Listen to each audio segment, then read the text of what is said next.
This section is finished, waste-filled and backfilled. The pay line, however, is right here. As you can see, not much remains. Having $15 million in the Yukon is a great feeling, my friend. It's more than just a figure. It's either survive or perish. On Dominion Creek, Parker Schnabel staked everything. It wasn't mining. It was an uphill battle. The team wasn't simply shocked at the final weigh-in either. Everything altered as a result. The structure of a gamble that is all or nothing. You must go back in time to fully comprehend this season's narrative. The problem is that Parker Schnabel wasn't motivated by avarice when he placed this enormous wager. He had no choice but to make it. His business at Scribner Creek, a dependable cash cow that generated millions of dollars in gold, had been the Klondike's envy for years. However, no claim endures forever. The pay was becoming less steady, and the ground was becoming thin. Every successful young person ultimately finds themselves at a crossroads, and Parker was no exception. Reduce the scale of the operation, fire the devoted team members who have grown to be like family, or make a huge risk. Backing down was not an option for a man whose unrelenting forward motion defined him. That was Dominion Creek, that leap. What's actually happening with this specific piece of property is that it's both a nightmare and a dream, which is pretty weird. You have a lot more trash in here than we anticipated, don't you? There's definitely at least 5 feet of rubbish in here, I wager, because I've encountered around 8 feet of that large coarse rock in several places down here, correct? Yes. I have no idea how long it will take you. You have a large amount of gravel. Miners have known for decades that it contains a wealth of gold. However, that wealth is hidden behind 40 feet of overburden, or dense frozen earth. You have to move millions and millions of tons of this useless muck in order to reach the pay soil. It's a financial and engineering problem that has previously consumed and expelled seasoned miners. Fortunes were said to exist there, but they were almost never discovered. The $15 million figure itself is what raises the most concerns. Behind the scenes, that number wasn't merely a hunch. The calculation was harsh and chilly. The land itself has a price tag of several $1 million. It was the purchase of a fleet of the largest, most potent pieces of equipment he had ever owned. It was the exorbitant expense of gasoline, since his equipment consumed hundreds of gallons of diesel each day. Additionally, it was the salary for a sizable, highly qualified staff that could manage the entire business around the clock. The strain was unbearable. It was more than just a season for mining. Every minute of the high-stakes business endeavor cost a fortune, and Parker's youthful shoulders bore the full weight of it. The level of loyalty Parker engenders will astound you, and that loyalty was put to the ultimate test this season. Without its crew, a mine would be nothing, and the human engine powering the entire enormous machine was Parker's squad. These were the people who had to endure the grueling 12-hour hours in the bone-chilling Yukon cold and the unrelenting mud. Since everyone has a position here for next year, I sincerely hope that everyone wishes to return. From the rock truck drivers and mechanics, who kept the iron heart of the enterprise running smoothly, to Tyson, the dependable and seasoned foreman, who turned Parker's ambitious plans into reality on the ground. Everybody was stretched to the breaking point. The relationship between Parker and his team was encapsulated in a single moment from this season. In addition to having a pregnant wife back home, Mitch, one of Parker's most devoted and diligent crew members, was dealing with the heartbreaking reality of missing his daughter's birthday. It was a pivotal moment in the work. It was the last push. It made sense that all hands had to be on deck. However, Parker noticed something more significant than gold ounces. What's actually happening behind the scenes at that precise moment provides insight into Parker's leadership style. He approached a weary, greasy Mitch and advised him to leave for home, telling him he didn't ask. Parker dismissed Mitch's surprise by saying, "You have a pregnant wife and a daughter's birthday to get home to, don't you? Get out of here." In the long run, it was an investment in something far more valuable than gold. But in the short term, it made everyone else's job tougher. Devotion.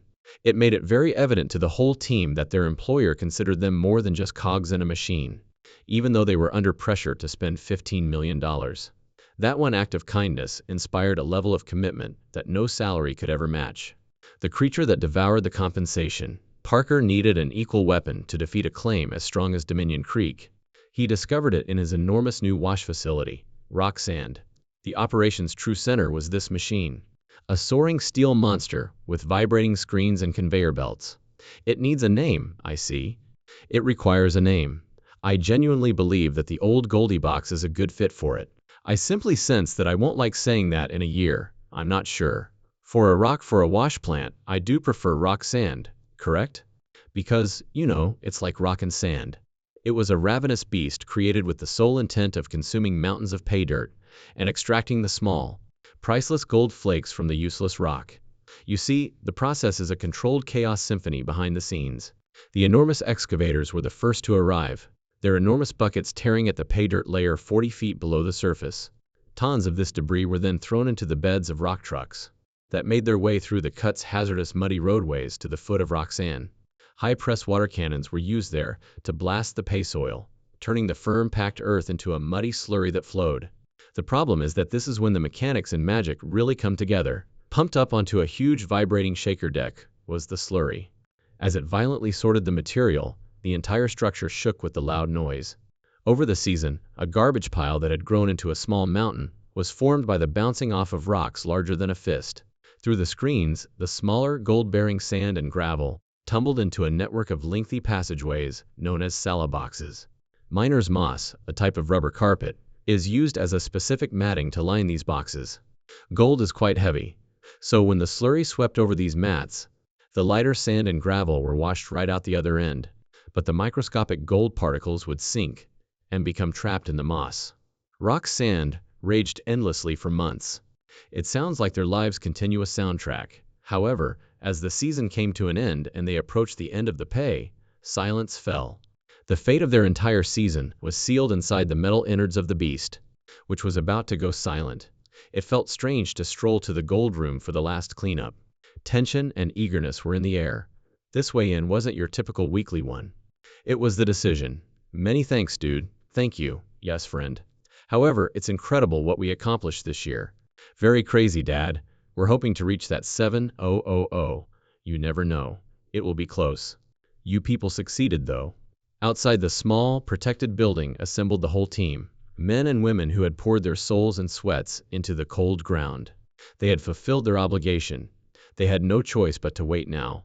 In reality, these times are characterized by a special fusion of terror and hope. Parker and Chris, his gold room specialist, went to work inside the gold room. The hefty matting were gently removed from the sala boxes. They were filled with black sand and, ideally, a significant amount of gold that had been aged. After a thorough cleaning, the concentrate was fed beneath the shaker table. A bright, thick yellow streak of pure gold started to split from the dark sand as the table vibrated. The gold was heavy and coarse, the ideal combination for quickly adding weight, and it was a lovely sight. After drying, the gold was transferred to a stainless steel pan. The mound of Yukon riches was stunning. The first container was taken to the digital scale by Parker. Outside, the team pressed up against the window, causing the glass to fog up with their breath. The red numbers on the monitor started to rise as he scooped the gold onto the scale. 120, 140, 170, 80, and 40. The group erupted in a silent cheer. He had already exceeded the 174.0 required to reach his 7,000 season objective. It continued to rise even though the initial pressure was off. 200, 240, and 260. At last, the scale leveled out. We have 300. A roar even broke out, but there was more. He filled a second, bigger container with gold. 50, 100, 150, 200, 250. After flickering, the last figure held 254.350, making the week's total 554.350. More than $1.1 million. The season's largest cleanup was this one. The season total, however, was the actual figure that really counted. Parker looked at his computer. Once more, the crew became silent. He entered the figures. Our total for the season is 7,381.1. Oh, you'll be shocked. The number merely dangled in midair. 7,381.1. It was valued little less than $15 million at the current market price. They had accomplished it in one grueling make-or-break season. They had recouped the whole amount of his enormous investment. Not only had the gamble paid off, it had been an unprecedented home run, not just a paycheck. There was so much more to the ensuing celebration than just money. It was about shared triumph, survival, and vindication. Parker held up a bottle of champagne in a moment of unadulterated admiration and emotion. He poured some out onto the Yukon ground, though, before anyone drank. This is to those that helped you get started, those that helped you along the way, but aren't here to share," he stated. It was an unambiguous and sincere homage to his late grandfather, John Schnabel, who had taught him everything. You believe that they are a match made in heaven after noticing their similarities and shared vision. Because it's fulfilling and occasionally irritating, I kind of admire the position that one grandfather played. The problem is that Parker went one step further. A surprise he had been preparing was revealed. He had commissioned custom-made solid gold tokens, using some of the initial gold they had extracted from Dominion Creek. He gave one to each and every one of his crew. The gesture was amazing. In actuality, Parker was providing them with a physical memento of their triumph to grasp in their hands, allowing them to partake in the actual results of their labor. It served as a reminder that this was not just his success, but also theirs. The crew was overburdened. "Thank you for finding us a home." That one word, home, went a long way to express what everyone was feeling. They were no longer merely young people looking for a job after making this assertion. For years to come, they had guaranteed their future. There was a space for them. Looking at his colleagues, Parker said in an emotional voice that the risk had been worthwhile. "We have an unreal project with an unreal group of people," he stated. "We're in a great position going forward." When the camera stopped filming, a season this significant doesn't end. It turns into a myth. It keeps fans talking and debating throughout the winter. How exactly Parker accomplished such an amazing feat is what really raises a lot of doubts. The sandbagging theory is among the most widely accepted fan hypotheses. The premise is that Parker knew a lot more than he revealed, even with the on-screen tension. Supporters say he had a very good picture of Dominion's wealth because of his intensive geological testing and drilling. They contend that although the danger existed, it was much more planned than depicted, and the drama of the wager was amplified for television. Was he really taking a chance? Or did he have a royal flush and be a pro at poker? In fact, there's some excellent drilling here. There are also a number of awful ones. We just need to be spot on because you lose money if you place the pit in the wrong place on this type of ground. The grandfather's ghost theory is another, more emotive theory. According to this theory, Parker is greatly motivated by his grandfather John Schnabel's legacy. They interpret his work ethic and his toast as evidence that he senses a guiding force. These supporters saw the Dominion's success as more than just a commercial triumph. Parker was honoring the man who started him on his road and living out his destiny. Then there is the theory of calculated risk. Fans who perceive Parker as more than just a gold miner have come up with this concept. He is regarded by them as a bright young businessman. These supporters think he didn't just risk with the $15 million she invested. It was a well-thought-out decision supported by data, facts, and a thorough awareness of his crew's advantages. They believe that Parker's decision was not influenced by pressure or emotion. Rather, they claim he examined the market and the statistics, and he knew exactly how much gold his crew could extract. They see Parker as a CEO who knows when to make a risky move. Part of the show is the boisterous, self-assured Parker we see on TV. They assume he's thinking 3 steps ahead of everyone else behind the scenes. Parker didn't just dig in the dirt, in their opinion. It was a wise business decision, and he differs from other miners because of that. He is intelligent in addition to being rough. Every action is prearranged. All risks are quantified. Parker is playing a bigger game than anyone else in the Klondike, according to supporters of this hypothesis. You must consider all of Parker's years of arduous work in order to truly see why his spectacular victory at Dominion Creek was so remarkable. It wasn't pure serendipity that brought him such success. He felt as though he was ascending a massive mountain, and he eventually made it to the top this season. Only his previous victories made this huge victory, with its staggering numbers and terrifying risks possible. Every triumph was similar to a lesson he learned at school that improved him as a miner. His story may be broken down into a few main milestones, each of which was a significant victory that prepared him for the next. This is dedicated to individuals who assist you in getting started, and those that support you during your journey, but aren't available to share. Let's get rid of that one. Let's toast. Let's toast.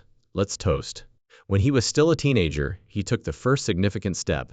He needed to demonstrate his independence. He was employed at the time by his grandfather, John Schnabel, a legendary figure in the gold mining industry. Although Parker gained a lot of knowledge, he felt as though he was living in his grandfather's shadow. He wanted to prove to everyone that he was capable of being a successful miner on his own. He therefore made a really courageous decision. He went out to lease his own plot of land after leaving the family mine. The risk was enormous. In addition to losing money, he would feel as though he had let everyone down if he failed. Despite the strain, he persisted. He discovered more than 1,000 ounces of gold by the end of that first season by himself. This was very important. It demonstrated to him and his grandfather that he had a unique knack for discovering gold. After demonstrating his ability to mine gold, Parker's next significant step was to demonstrate his potential as the best. Todd Hoffman, a miner, was his main opponent in the early days of the TV show. Todd was energetic and older, yet he frequently struggled to obtain quality gold. Parker, however, was youthful, intelligent, and really committed to doing things correctly. It was similar to watching two teams compete for the trophy each season. Parker and Todd were both well known in the Klondike for a few years. They all had their own fan bases, crews, and aspirations to become famous. However, everything changed after one season. Parker not only performed admirably, but he dominated the field. He discovered about 3,300 ounces of gold that year. Todd's team was unable to obtain that amount. This was a significant time. Gold wasn't the only factor. Respect was at issue. People began to view Parker differently. He was no longer only a bright youngster. He was the new king of the Klondike, the leader and the man to beat. Parker's victory that season demonstrated his ability to manage a team, cope with stress, and maintain concentration under duress. He was no longer the underdog after that. The top dog was him. What then? Do you believe encourages fans to return season after season? You have a very limited amount of time, and it's a really demanding industry. We essentially have 4 months to earn as much money as possible during a season. And, well, everyone in the gold mining industry knows that it's a very demanding industry, with little margin for error. Parker's next move after ascending to the throne was to construct his empire. He carried out this action at Scribner Creek, the location of his next large mine. He would be mining there for many years, so this was unique. He was able to develop and construct a considerably larger and more effective organization as a result. At this point, he transitioned from a little child to a shrewd CEO. He built a technique that was incredibly effective at extracting gold from the earth, hired a larger team, and purchased more machinery. He demonstrated that his success wasn't a coincidence by having fantastic seasons year after year. He discovered more than 6,200 ounces of gold in Scribner Creek one year. He made a lot of money throughout this extended period of prosperity. More significantly, it equipped him with the information and self-assurance he needed to face his greatest challenge yet. We returned to Dominion Creek at the end of that process. To achieve here, this was the ultimate challenge. Everything he had previously learnt was necessary. He needed the bravery he displayed when he walked out alone for the first time, as a teenager. He required the spirit of competition that drove him to win the title of greatest miner on the show. Additionally, he required the CEO savvy he acquired while establishing his dominion at Scribner Creek. However, the risk was much higher this time. His wager was $15 million. He might lose everything he had fought so hard to achieve if he failed. He didn't fail, though. He exceeded his target and discovered more than 7,300 ounces of gold, valued at around $15 million. In a single season, he essentially paid for his whole wager. Parker Schnabel won everything by taking a risk. But was it shrewd editing or real bravery? Please share your thoughts. Hit the like button and subscribe for more.